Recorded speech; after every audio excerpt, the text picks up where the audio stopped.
Tapos ngayon, siya naman yung gumagawa nun sa'yo. Ikaw naman yung nagdadrama ngayon. Marami nang nag-iba eh. Kaya na niya mag-isa. Kaya na niya na wala ako sa buhay niya. Kaya lang, Aling Mariana naman. Anak mo pa rin si Cecilia at nanay ka niya. Yun ang isang bagay na hindi magbabago.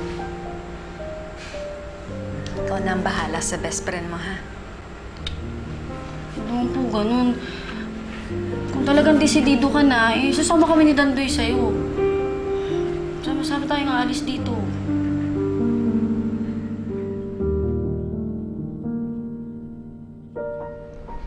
Wait.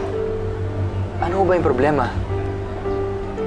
Hindi ba kayo magpapaalam sa amin? Carlos Miguel, ako naman na may gusto nito. Namimiss ko na kasi yung bahay namin.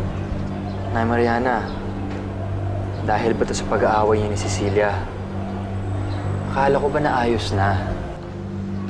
Nay Mariana naman eh! Sabihin mo lang sige, Carlos Miguel, kung ano ginagawa ni Cecilia sa'yo! Esme, tumigil ka. Wait. Sorry, Nay Mariana. Esme, anong ginagawa ni Cecilia kay Nay Mariana?